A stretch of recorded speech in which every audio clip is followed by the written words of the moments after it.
Nice to meet you. You must be Laura. This is Catherine Bradley. Thomas told me how to reach you. I hope you don't mind. Nice to meet you too. You must be Thomas's mother. I'm Laura. I'm going out with your son. We've been seeing each other for about 2 years now. Thomas did mention that you were going to visit me soon to talk about your engagement, your marital plans, but I couldn't wait that long, so I decided to message you on here. I do apologize for acting so hastily. No worries, Mrs. Bradley. I understand. I'm sorry that I didn't message you beforehand. I should have been the one to contact you first.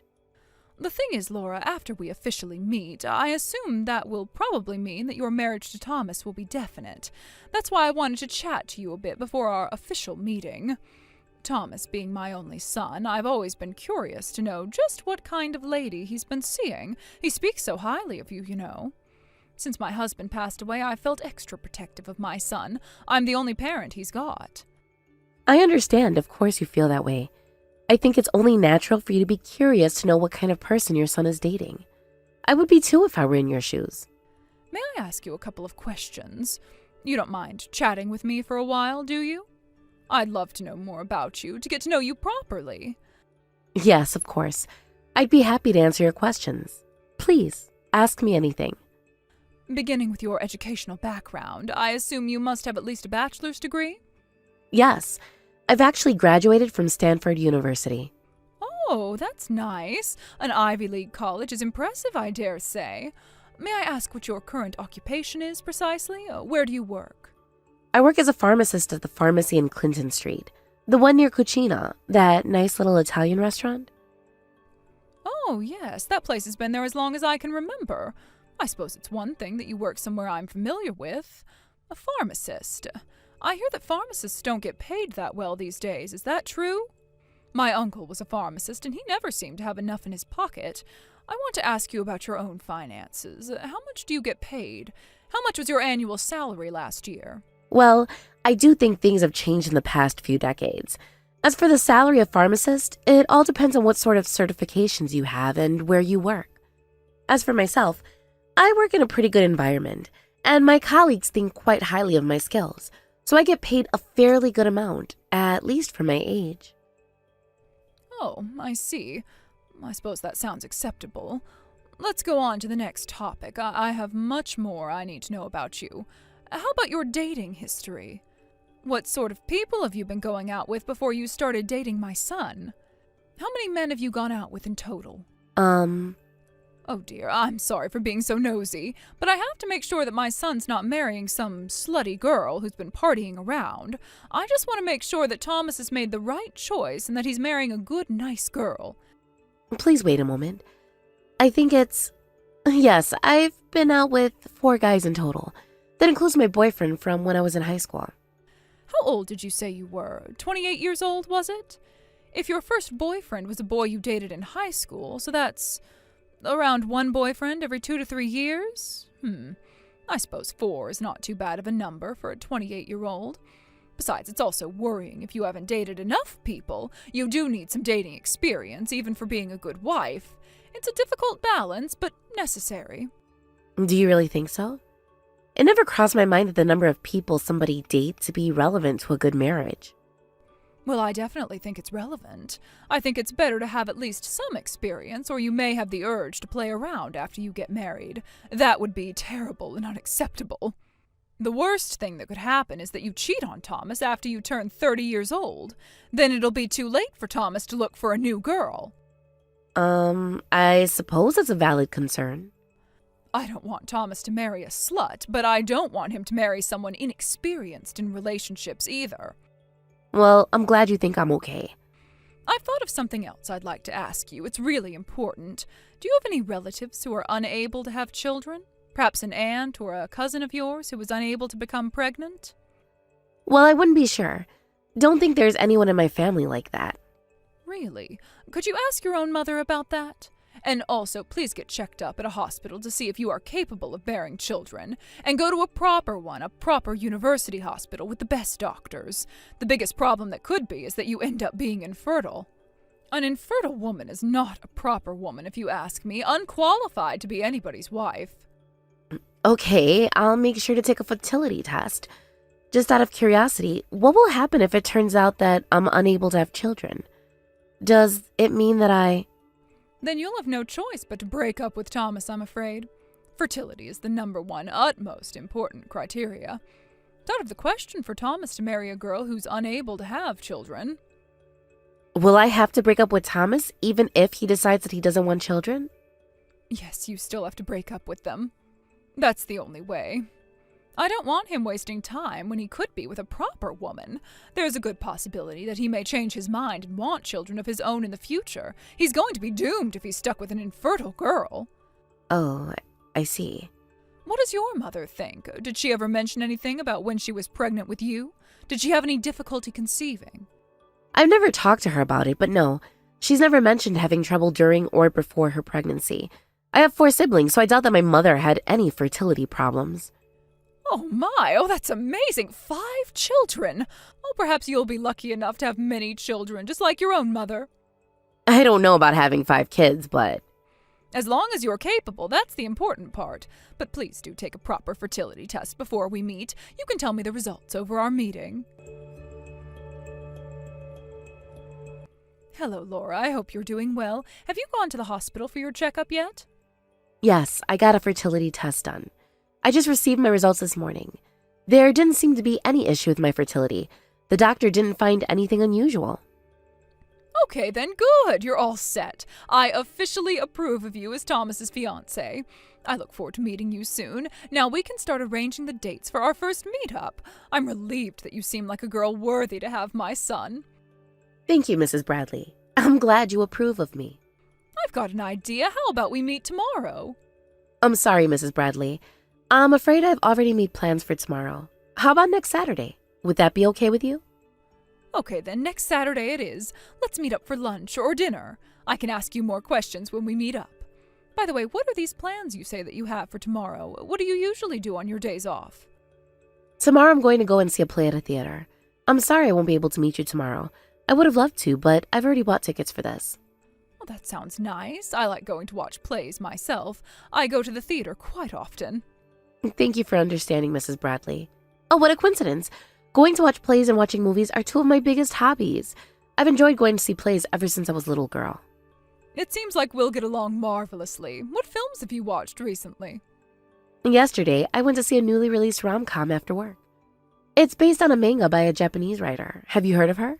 It was really funny. I'd recommend it. The play I'm going to go and see next week is also based on a manga, too. Based on a manga comic book? Oh, that seems a bit too childish for me. I don't watch that sort of plays or movies. What type of movies and plays do you enjoy watching? I don't like silly manga-based stories, nor do I like those cheap movies where they use these young, unseasoned actors. I'm all about classical theater. As for movies, I like ones with a good storyline, not some silly, childish, made-up story. Young actors these days, they just don't have the knack for brilliant acting. Some of my favorite actors are Brandon Herring and Sheena LeBron.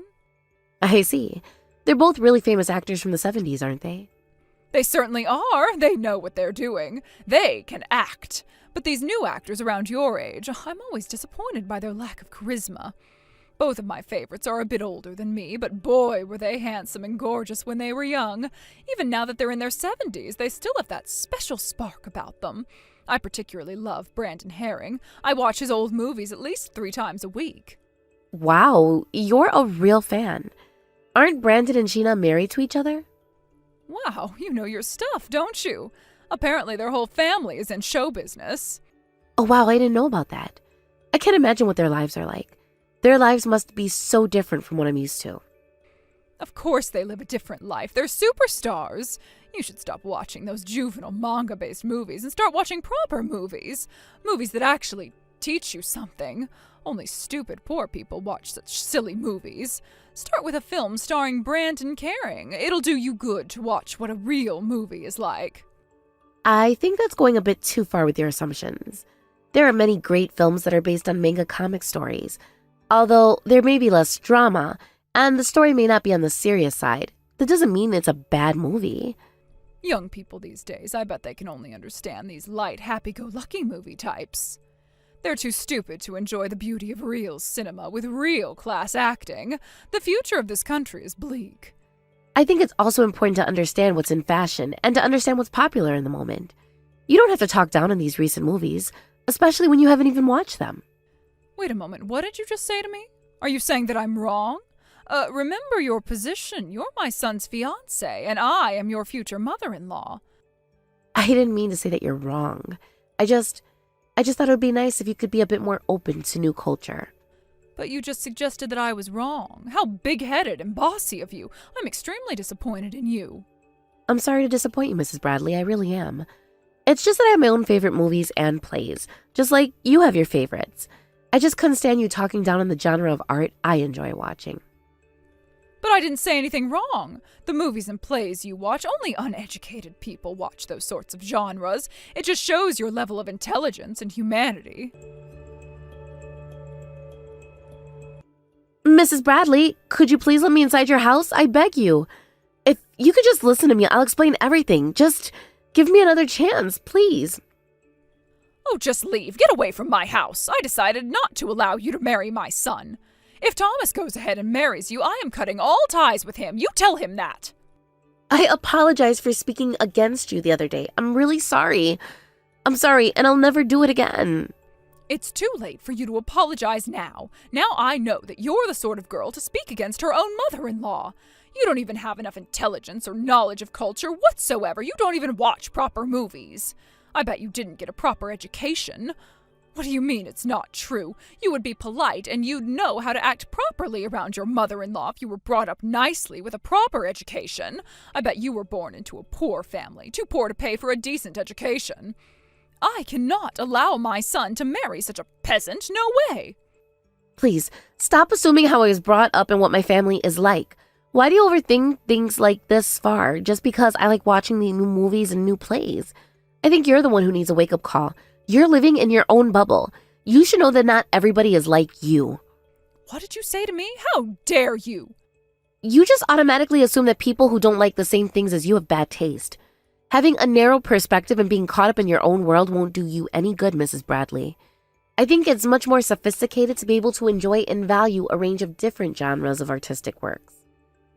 Wow, you're scolding me? Why do I have to listen to all this rubbish from you? I knew you weren't appropriate for my son. Never go near my son, ever again. Mrs. Bradley, I'm sorry for yesterday. I went too far with my words. Since we both had some time to cool off, couldn't we meet one more time to talk things through? Thomas has asked me to see you and talk to you again. No way. No thank you. I never want to see you ever again. You're uncultured, arrogant, and uneducated. I have nothing to talk to you about. You're still on with that? Why don't we deal with this like adults? Even if you decide not to accept our marriage, we're still getting married. It's up to your son if he marries me. I'll lock Thomas in my house if it means that I can prevent him from getting married to you. You know that's impossible, don't you? He's not a child anymore. He's a fully grown adult. You can't just make decisions for him like that just because you don't like me. That's just selfish of you. Selfish of me? All I'm doing is protecting my son. I'm not giving my son away to some girl who's unpolite and arrogant as you are. You began dating Thomas for his money, didn't you? I bet you hired an agent or something to check out how much he earns. I bet you also found out about his trust fund. What the? For Thomas's money? What do you mean I'm after his money? That's nonsense. A poor girl like you, I bet you don't even love him. You just want to get married so you have the right to his inheritance. The inheritance my husband left him. You're after his money and his assets. I won't let you. My family is not poor. I didn't grow up in a poor household. How many times do I have to tell you to stop making such assumptions about me? If you aren't poor, why do you act so immature and uneducated? It's because you don't have a proper education. That's the only explanation. I'd love to see your parents. I bet they're just as stupid and uneducated as you are. You see them every single day, Mrs. Bradley. I see who every day? I said you see my parents every day. You said your favorite actor is Brandon Herring and that you watch his movies and drama series almost every day. Brandon Herring and Sheena LeBron are my parents. What the hell are you saying? Oh, such a ridiculous lie. How could you possibly be the daughter of such famous, prestigious people? The whole Herring family are in the show business anyway. I'm the only one in my family that has a normal job. You should look it up on the internet. It says clearly that they have a daughter who lives outside of the spotlight. Also, I do have some acting experience in the past, but my childhood dream was always to do something within the medical field. So I decided to study and to live a different life from my family. I don't regret my own decision, not at all.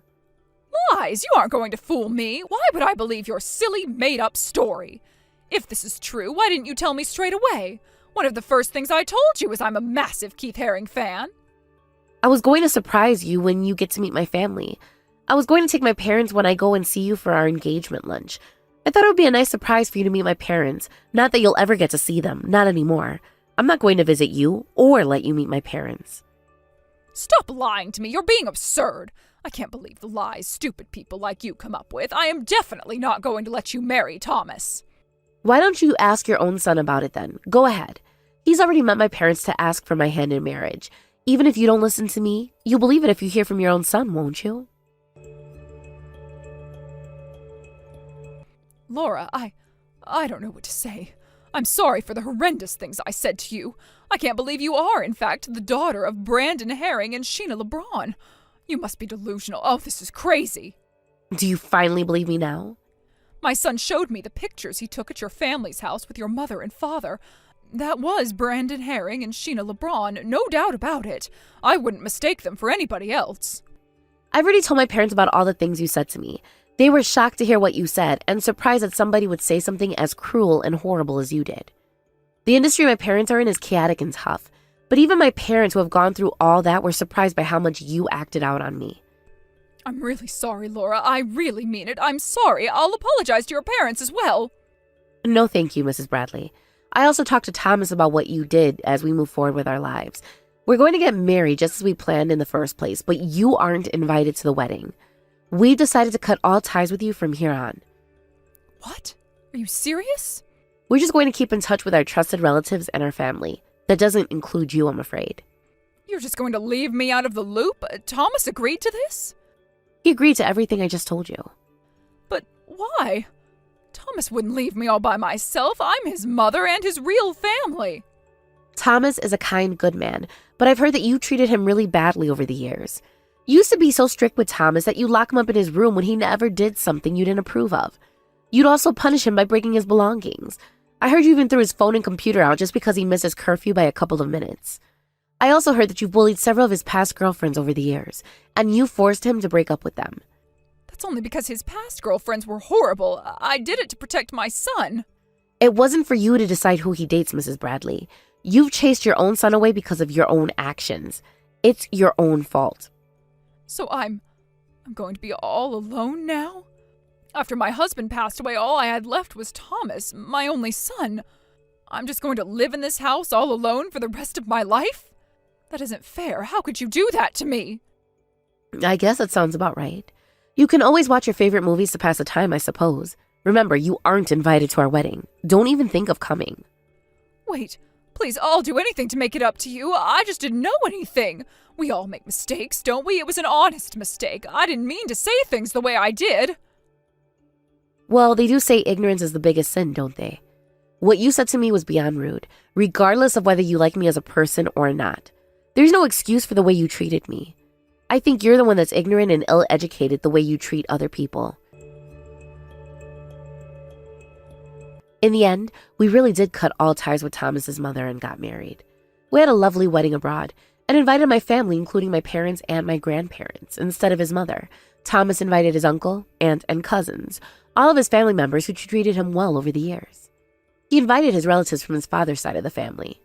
Apparently, even they have cut ties with Thomas's mother, who they dislike for her bitter personality. Since all relatives have chosen to cut ties with Thomas's mother, she has ended up completely alone.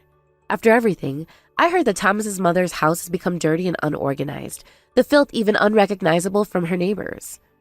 18 months after we got married, I got pregnant and gave birth to twin boys. It's a busy new life I have, but I'm glad to say that I live happily with my husband and my 2 boys. I suppose that my mother-in-law will be alone and lonely for the rest of her life. If only she'd been more open-minded, she could have had a different fate.